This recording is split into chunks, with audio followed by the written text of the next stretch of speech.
Welcome to ArtStreet.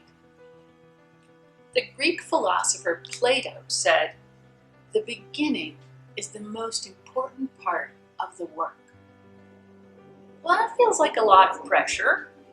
How can I start anything if the beginning is the most important part and I'm not sure what I want to create? Maybe we can get around Plato's statement by deciding we aren't beginning a work of art or a work of literature. Deciding that I'm making something important feels daunting. It makes me nervous to mess up my paper or experiment or even get started for fear of failing. Are you trying to create and make to express? Or for gain, like for a show in a gallery, or to read at a poetry reading, or to sell online? I challenge you to consider that our work of expression is our best work. The first piece you create may not be, but it's just a warm-up, a doorway into your artistic best. Trying to make art only for selling is like a football team showing up for games and never practicing. Practice is how you win games. And practice is how you become more confident in your creative expression. Creativity isn't just a show or a sale.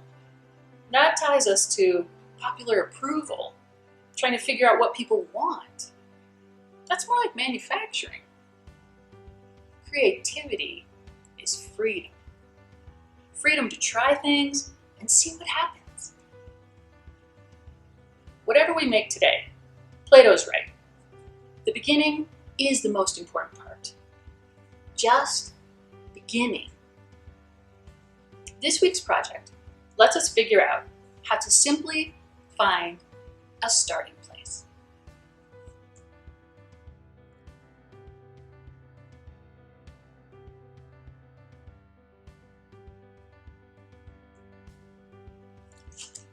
One of the best sources of inspiration is the world around us. If I let something I notice in the world catch my attention, I can then let my creativity act on it. So maybe I notice this glass piece hanging in a store window as I walk by. It's very simple, but I like the shapes and colors. As I continue on my walk, I see the beautiful tile designs of the Chemo Theater downtown. And I also notice flower gardens, irises and roses. When I sit down to create, I'm going to think about those things I noticed. The glass piece in the store window, I think I'm going to start with that on my page. And the big theater was interesting, but maybe I'll add a building behind this, or just a design element from the building. And then those flowers, that felt really good to me, so I want to include them somehow. So I'm going to start with making this glass piece. And it doesn't have to be perfect, it's just kind of looking at these interesting lines that it has. And then, as I remember the theater that I saw, I want to make some pieces that are kind of with the building, and I'm thinking like some steps here and maybe a doorway up here. And I just want to keep doing this. I think since that building has so much tile, maybe I could pretend these were tiles on the building. I'm just going to rough them in here. And then I'll put some down here. So I'm just going to use some watercolor to add into this. And it's just this children's watercolor paint set. It's nothing fancy. And so I'm going to continue to put my tones in here that I like, and down in here, just add some in.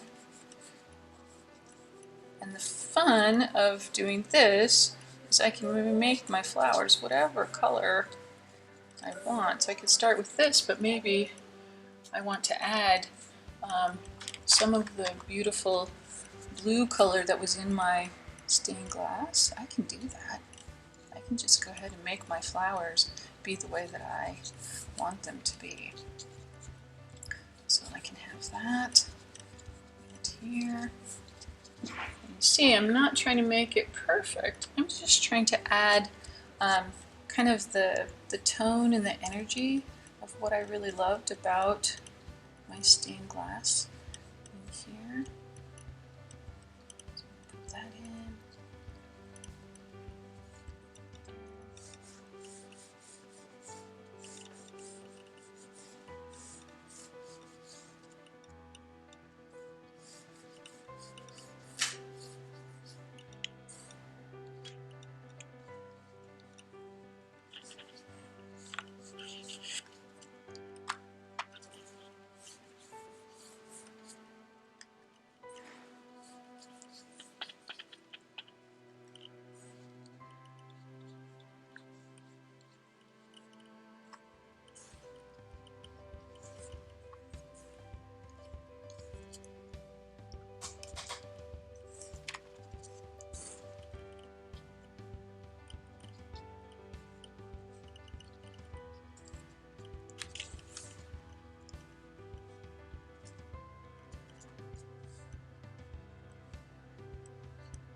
I can make a recognizable image of the things I saw on my walk today, or I can let the things I noticed come together in their own way by adding my feelings, my thoughts, my worries, my hopes.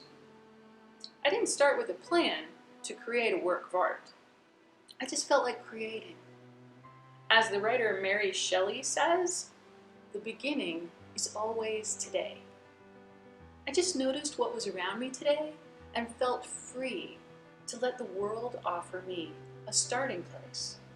As easy as what caught my eye, an interesting shape, beautiful. Until next time.